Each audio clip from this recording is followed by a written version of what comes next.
Alors je reçois Odile parce que c'était quand même indispensable de la recevoir parce que c'est elle qui organise et qui fait toute la programmation du Rockin' Loft.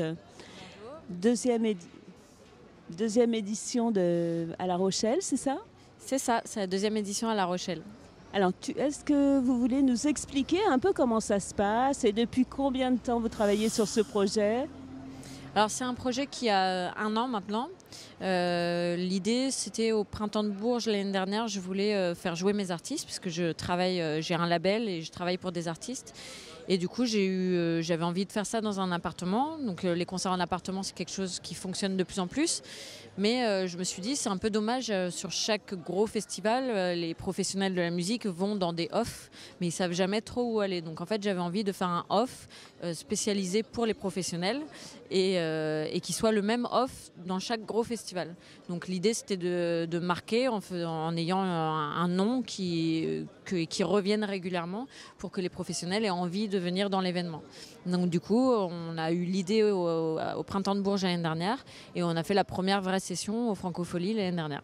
Donc Rockin' Loft, ça se déplace de ville en ville, c'est ça? Enfin de ville en ville avec une sélection j'imagine bien particulière. L'idée justement c'est, vu que ce qu'on vise c'est les professionnels de la musique, donc on le fait en off des grands festivals. Donc on le fait au Printemps de Bourges, au Francofolie de La Rochelle, au Mama à Paris, on va peut-être faire les transmusicales, on a fait le BIS à Nantes.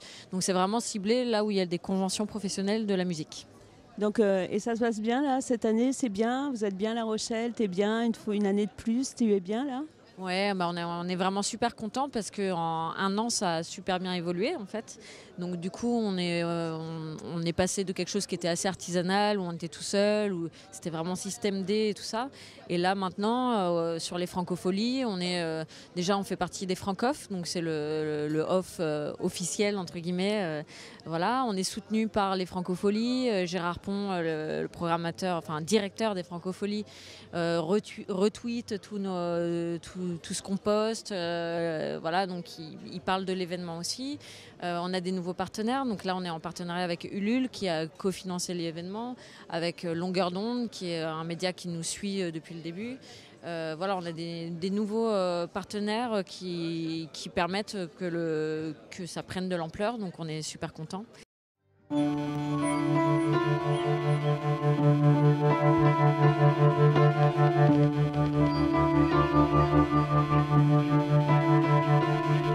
Bonjour, nous sommes en direct de Rockin' Loft aujourd'hui à La Rochelle et je reçois The Rusty Bells.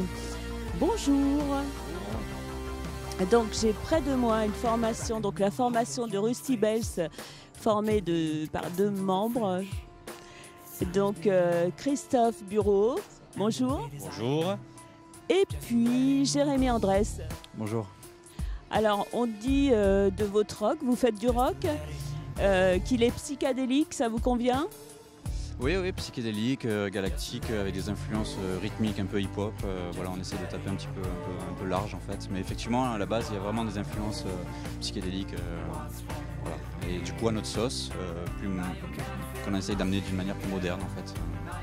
D'accord. Et vous avez un super accent, vous êtes de Toulouse, c'est ça? Vous arrivez de Toulouse, près de nous? Je te regarde aussi un peu, Christophe. C'est moi qui ai l'accent, putain. Oui, c'est ça. Non, vient de Toulouse, tout à fait. Ouais. Que toi? Non, Jérémy aussi, mais c'est moi qui ai l'accent en fait. C'est vrai que c'est toi qui défends les couleurs de Toulouse. Alors, parlez-moi un peu de votre travail, là, du moment, de vos projets. Donc, vous êtes sur un EP qui va bientôt sortir, là. On sort un EP au mois d'octobre, voilà, et après on va enchaîner à partir du mois de janvier sur un album. Voilà. D'accord, et donc tu as combien de titres? Vous avez combien de titres? Sur l'EP 6 titres, hein. Voilà, et ensuite il y aura aussi 2 clips qui vont sortir au mois de septembre-octobre, voilà, en même temps.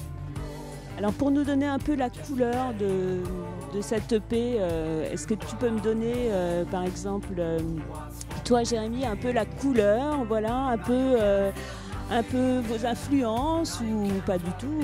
Est-ce que c'est forcément de la création, mais il y a forcément des petites influences qui se baladent par-ci par-là. Est-ce que tu peux me dire quelques mots? La couleur donc du coup c'est plutôt paradoxal parce que justement la pochette de l'EP est très solaire et les compos sont plutôt lunaires, on va dire, plutôt mineurs, plutôt tristes, sur une ambiance justement un petit peu galactique. Au niveau de l'ambiance des influences, pour situer un peu les gens peut-être, ça va de Archive à Depeche Mode à Pink Floyd, voilà, c'est un mélange de tout ça, quoi.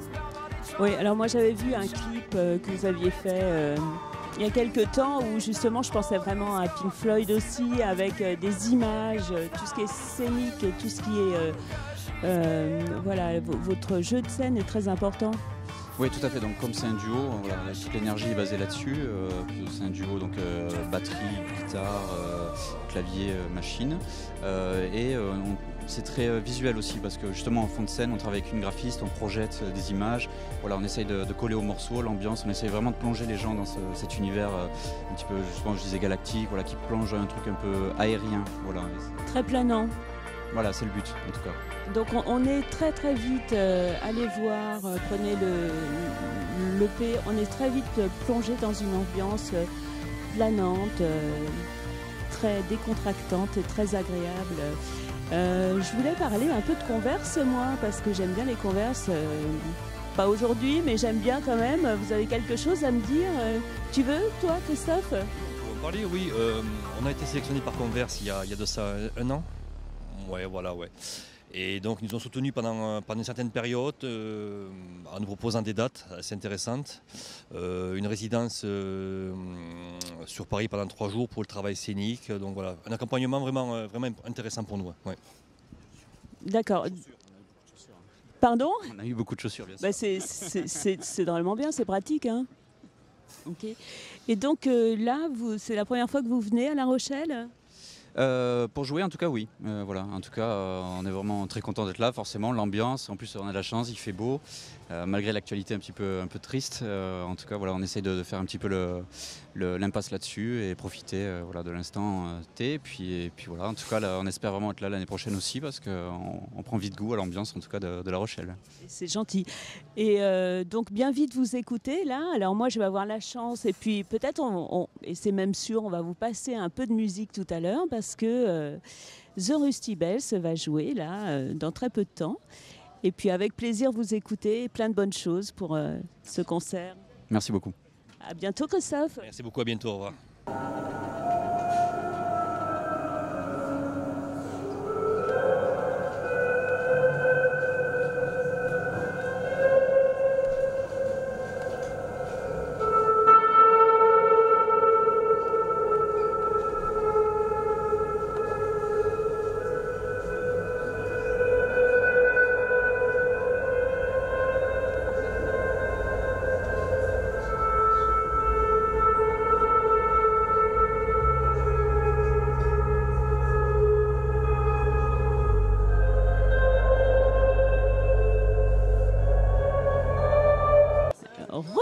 Bonjour, nous sommes toujours à La Rochelle et aujourd'hui je suis en compagnie d'un rocker à texte, François Stahl.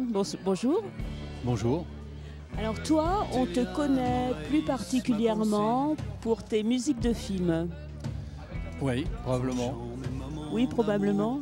Alors il faut savoir que François Stahl, dans ses paroles, laisse toujours une place à l'interprétation et à la subjection. Donc je pense qu'en interview, ça va être un peu pareil. J'ai essayé de faire des efforts. Ouais. Tu m'aides, s'il te plaît, un petit peu. Donc alors, pour tes musiques de films, alors tu as quand même reçu un prix en 2016. Tu peux nous en parler un petit peu ?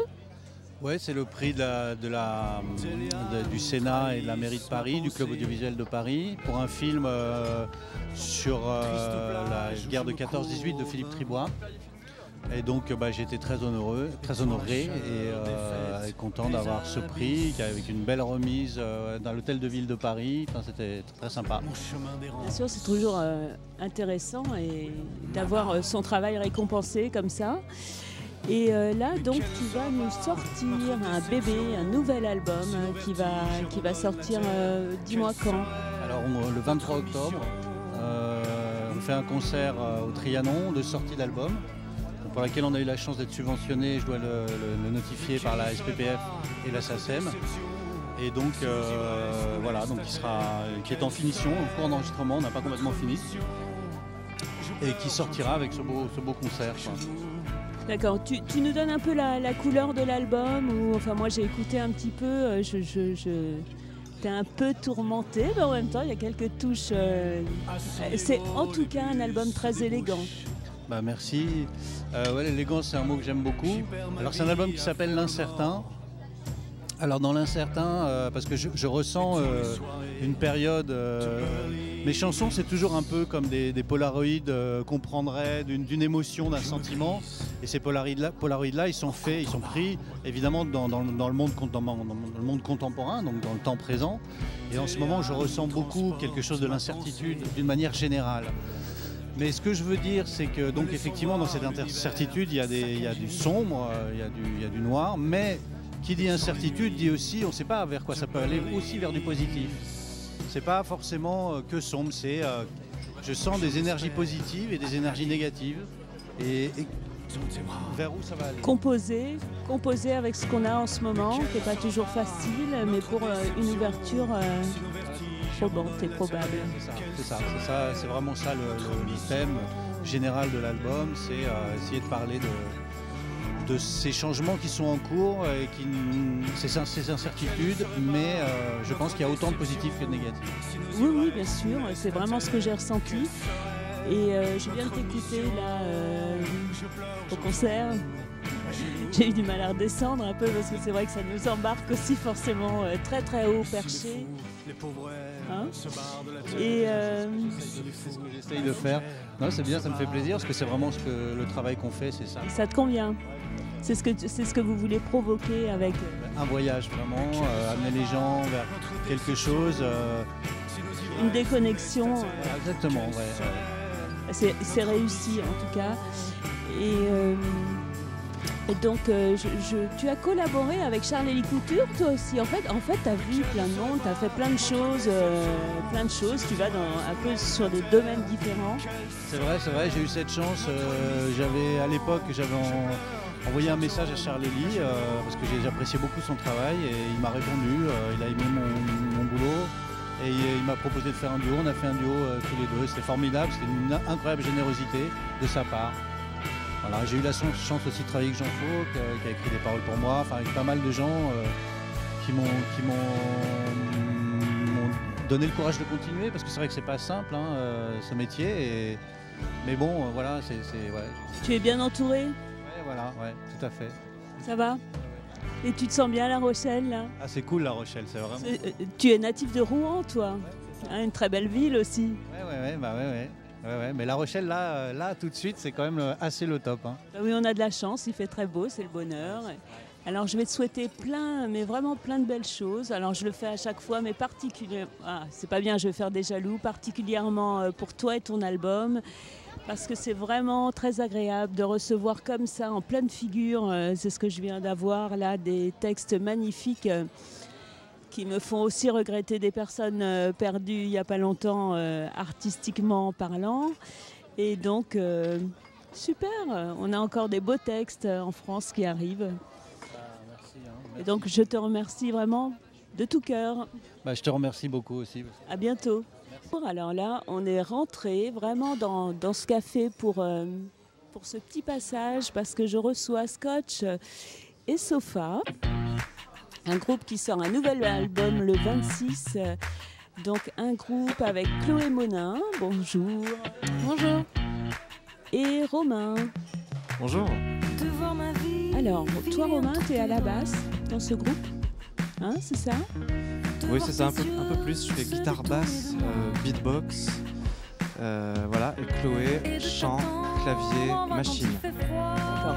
Alors donc, est-ce que vous pouvez me parler de ce nouvel album qui va sortir là le 26, me dire un peu, me donner un peu la couleur, un peu vos influences éventuellement, ou voilà, d'où est apparu cet album? En fait, c'est donc le deuxième. Le premier était sorti en 2012. Celui-là, il sort le 26 août. Et c'est la continuité du deuxième, tout en ayant évolué comme nous, en fait. Donc, je pense que le premier était peut-être un petit peu plus, justement, dans les couleurs Scotch et Sofa, un peu plus doux. Celui-là, il s'ouvre, en fait. Musicalement, il s'ouvre. Et au niveau des textes, je trouve qu'il s'ouvre aussi. Sur le premier, il y avait la même personne, le même auteur pour toutes les chansons. Sur celui-là, celui-là c'est plusieurs. Moi je me mets aussi tout doucement à l'écriture. Pour les influences peut-être Romain. Alors Romain, qui écrit dans le groupe Alors on compose toutes les chansons avec Chloé. Voilà, guitare-voix, après moi je les arrange et je les réalise. Et puis on bosse avec des auteurs qui sont des amis. Voilà. Alors moi je sais un peu, mais pour les gens qui nous regardent un peu, tu peux me dire un peu s'il y a une ligne conductrice dans le texte, comment vous travaillez. Ça c'est Chloé, donc je me retourne vers Chloé. Chloé, tu peux nous dire un petit peu ? Quand je dis un peu plus ouvert, c'est que j'ai l'impression que le premier album c'était un peu plus tourné vers l'intérieur. Et certains textes pour moi étaient un petit peu plus sérieux que là. Ça veut pas dire que c'est moins sérieux, mais c'est plus ouvert et plus dans la simplicité. Plus serein aussi ? Plus serein dans le sens où, moi je me connais un peu plus, mais j'ai l'impression que ça parle plus le premier album c'était plus à la découverte de soi en fait. Et sur le deuxième c'est aussi un peu plus à la découverte de l'autre, c'est-à-dire dans la relation. Il y a évidemment pas mal de chansons d'amour, mais ça parle aussi de la relation, de comment on est, comment on vit. Il y a une chanson qui s'appelle Un jour peut-être nous savoir-faire, nous savoir-être. Et pour moi ça dit un peu tout en fait. Toi tu as étudié un peu la musicologie, c'est ça ? Oui, j'ai fait le conservatoire de mes 6 ans à mes 18 ans, puis arrivé le bac en poche. En même temps, je suis allée au Jam, donc l'école de jazz où on s'était rencontrés avec Romain, et en même temps, j'ai fait 3 ans de musicologie. Vous avez eu certainement dans le premier album plus des influences un peu jazz, mais là c'est un peu différent. Oui, là c'est le premier album, c'était jazz. Il y avait encore quelques petites influences, presque un peu hip-hop en fait. Il y a Oxmo Puccino qui est venu faire un duo. Il y a le chanteur Ours qui est venu faire un duo aussi. Là j'ai l'impression que ce deuxième disque il est plus pop musique. Voilà. Des chansons, des formes un peu plus simples et une énergie peut-être un peu plus ouverte. Voilà, moi je le sens comme ça. Oui, vous êtes habitué au Franco, vous êtes déjà venu vous aussi ? Oui, on est venu quelques fois. Ouais. On a fait le chantier des Franco. On a joué sur plein de scènes. On a fait la première partie de Laurent Voulzy au Théâtre de la Coursive. On a fait plein de choses, ouais. Ouais, vous êtes des habitués de l'endroit. C'est la 4e fois, c'est vrai qu'on a eu beaucoup de chance. On a fait 2007, 2009, 2012.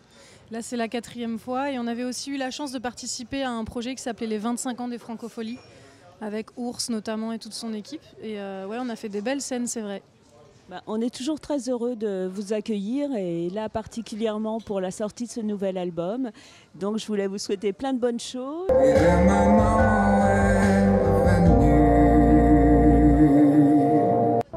Alors je reçois plein de monde aujourd'hui, c'est vraiment le bonheur. Et puis là quelqu'un de très particulier que j'aime beaucoup pour ses textes et sa voix très particulière. Il s'agit de Louis Arlette. Bonjour. Bonjour. Merci pour ces beaux compliments. C'est mérité. Moi, à chaque fois que je t'entends, je suis hypnotisée. C'est un peu le reflet de ton album, l'hypnotique, non ? Hypnotique, j'aime beaucoup ce mot.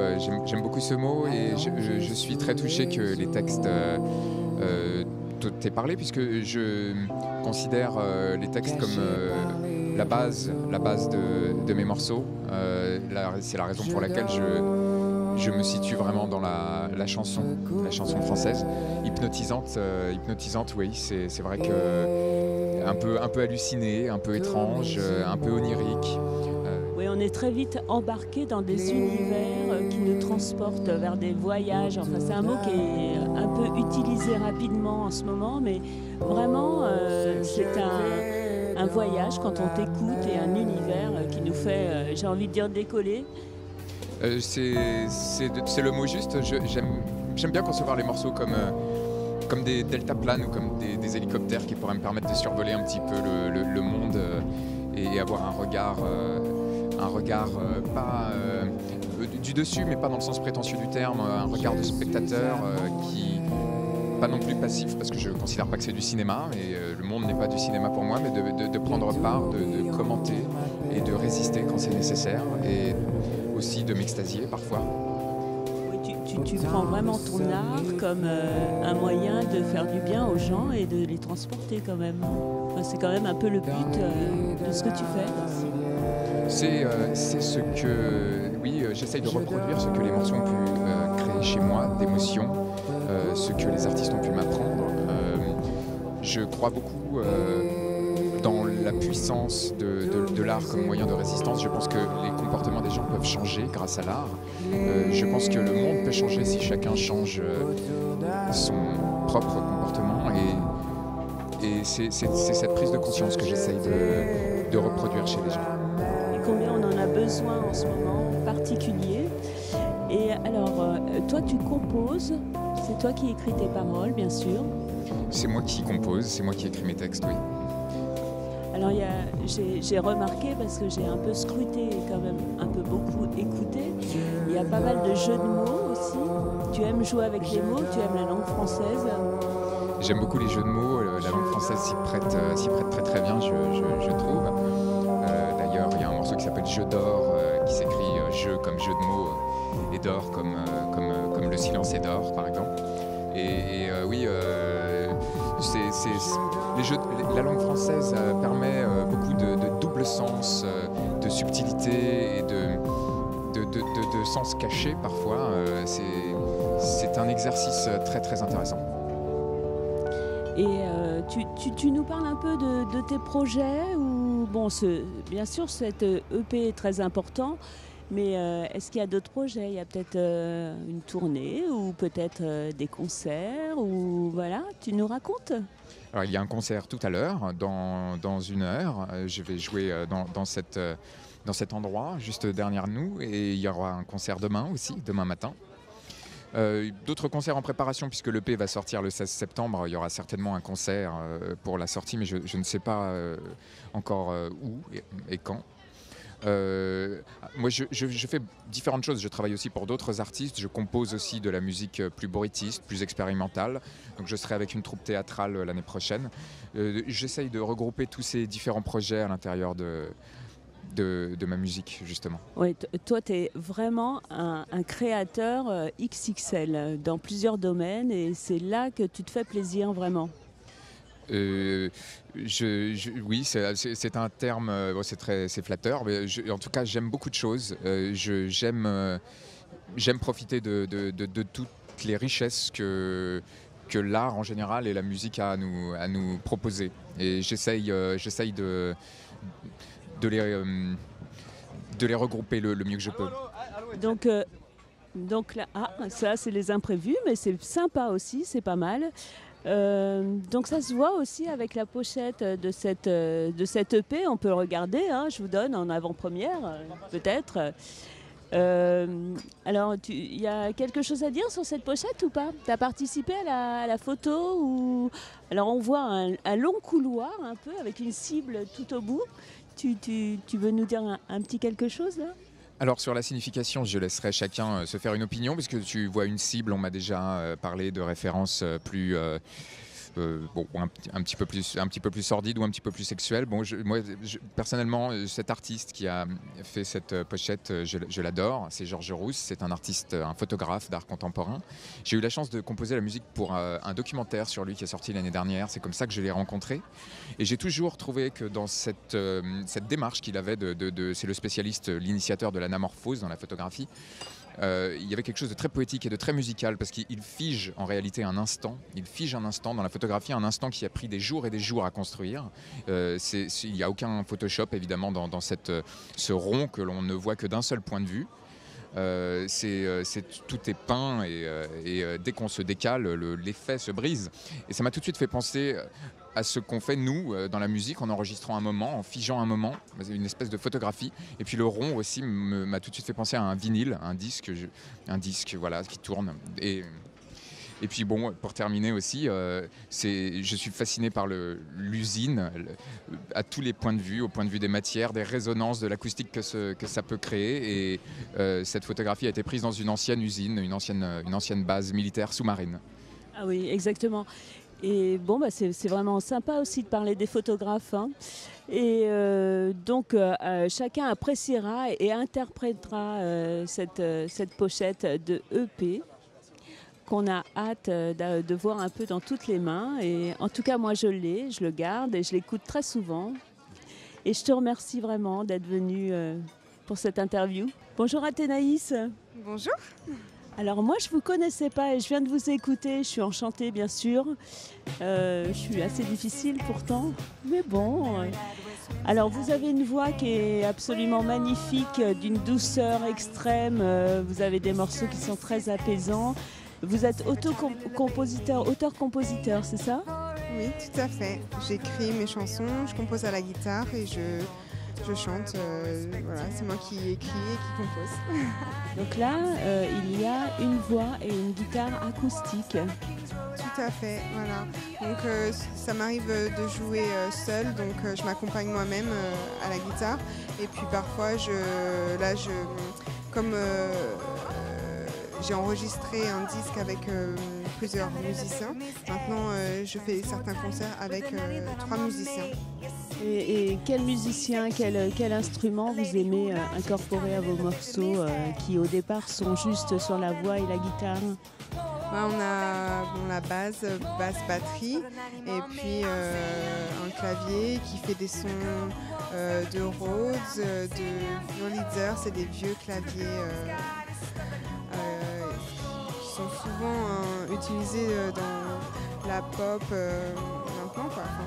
Et qu'est-ce qu'on a? On a un glockenspiel aussi. Oui, alors ça c'est original. Vous pouvez nous parler un peu de cet instrument là, en quelques mots?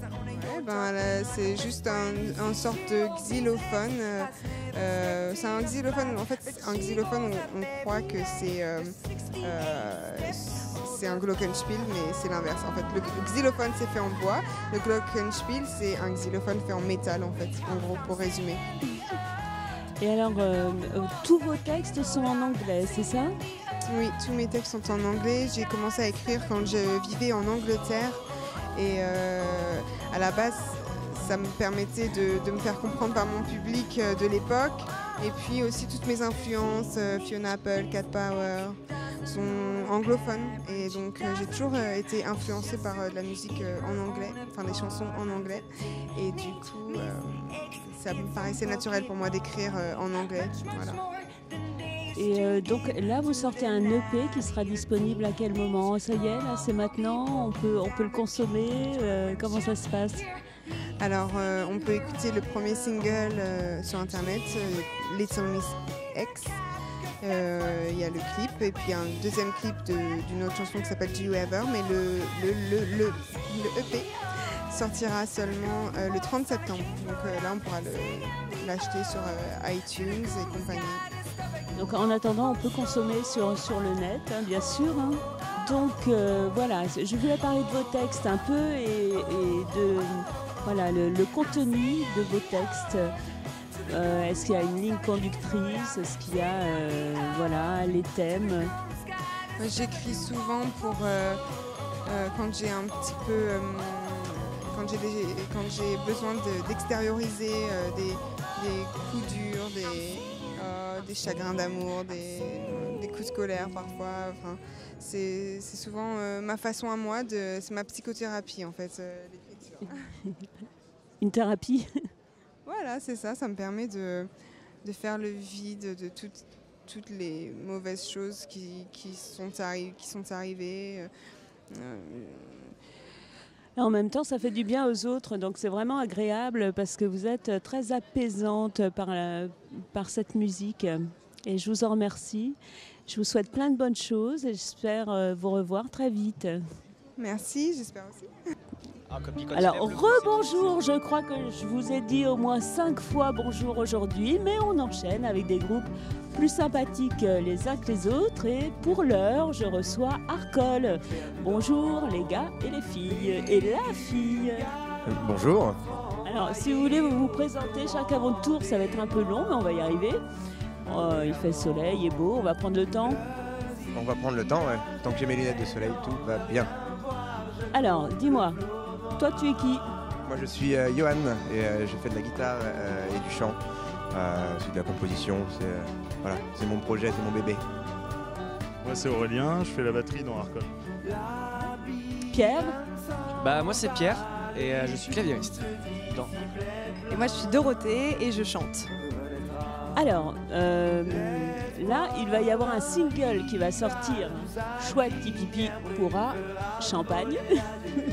Est-ce que vous pouvez nous en parler un petit peu? Alors, toi, je crois que c'est toi qui composes au niveau des paroles, c'est ça? Paroles et musique ou... Voilà, grand arrangement ensemble. Le morceau tout nu, on va dire, vient de moi. Et moi, je l'apporte aux autres pour l'arranger, pour le transformer tous ensemble. D'accord. Et au niveau des paroles, alors attends, on va parler aussi de la musique un peu. Donc c'est de la musique pop, folk. Ça vous va si on dit ça? Oui, tout à fait. Ouais, c'est bon. Et au niveau des paroles, alors comment tu fais pour composer? Tu te lèves le matin, puis hop, ça vient tout de suite, ou c'est un projet, ou ça mûrit dans ta tête? Voilà, ça mûrit. Il y a des périodes de disette où j'écris tout et n'importe quoi, donc ça marche pas trop. Et il y a des périodes un peu plus prolifiques. Ça dépend ce qui m'arrive dans ma vie. Ça dépend si je bois trop de champagne la veille, ou si je me fais quitter par une fille ingrate. Voilà, ça dépend de tout ça. Les thèmes principaux de vos compositions, tu peux me dire un peu, toi, la chanteuse du groupe? Alors c'est beaucoup.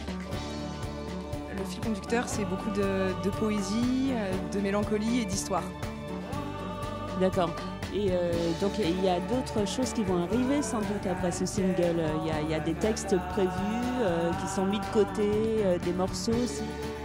Alors je ne suis que le batteur, le parolier.